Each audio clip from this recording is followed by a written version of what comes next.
संभल में शिक्षिका पर एसिड अटैक का खुलासा। प्रेमिका के इशारे पर आरोपी गिरफ्तार।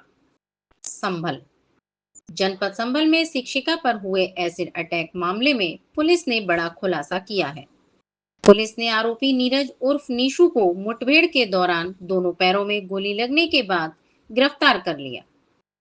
पूछताछ में सामने आया कि उसने यह हमला अपनी प्रेमिका के इशारे पर किया था।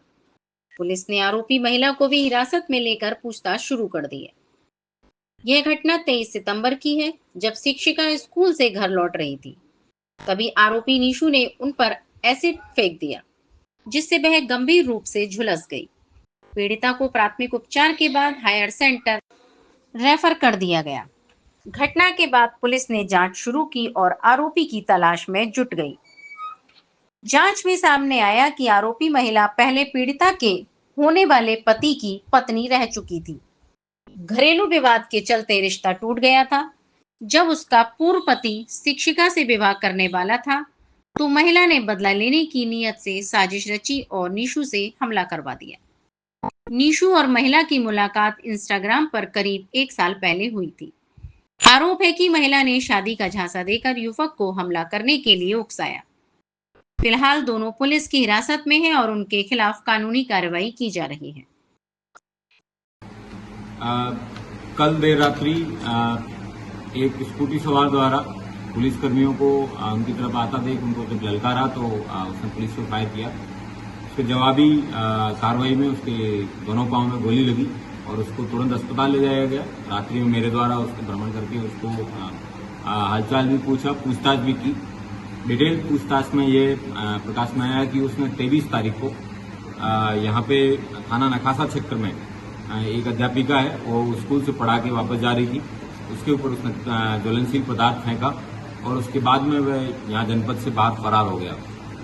पुलिस के द्वारा उससे जब और जनता से पूछताछ की तो उसने बताया कि उसकी ऑनलाइन इंस्टाग्राम, फेसबुक के माध्यम से एक जानवी नाम की महिला है, उससे दोस्ती हुई और जानवी ने उससे डॉक्टर अर्चना बन के बातचीत की और बताया कि मेरी बहन है।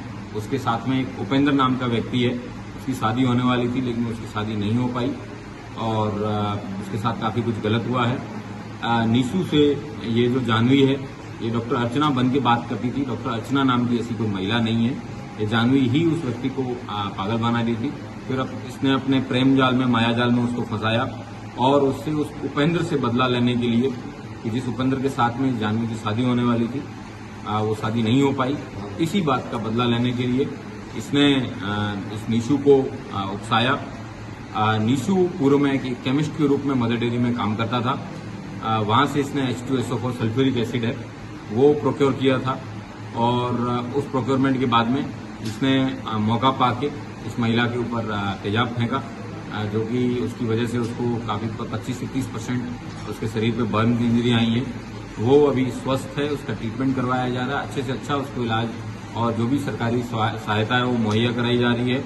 नीशू को जब इस बात का पता चला कि ये अर्चना और जानवी दो महिलाएं नहीं हैं, ये एक ही महिला हैं और इसने अपने स्वार्थ के लिए, अपने बदले की भावना के लिए इसको इस्तेमाल किया है, इस बात को उसको काफ़ी रिग्रेट भी हुआ है। नीशू को भी गिरफ्तार करके जेल भेजा जा रहा है। उसके साथ साथ जो जानवी नाम की महिला है जो कि मोदी नगर की रहने वाली है, उसको भी पुलिस के द्वारा एज ए की कंस्पिरेटर, चीफ कंस्पिरेटर के रूप में उसको गिरफ्तार किया गया और उसको भी जेल भेजा जा रहा है। सर, नीशू और जानवी कितने दिनों से कांटेक्ट में थे एक दूसरे? नीशू और जानवी करीबन पिछले साल भर से आपस में कांटेक्ट में थे। ये इंस्टाग्राम के थ्रू कांटेक्ट में थे और इनकी जो पत्नी है ये अपने पति को जो जानवी नाम की महिला है ये अपने पति को नींद की गोलियां भी देके कई बार इस नीशू के साथ में भाग गई थी। ये 3 बच्चों की मां भी है, लेकिन उसके बावजूद उसने इस तरीके के इस कृत्य को अंजाम दिलवाया है।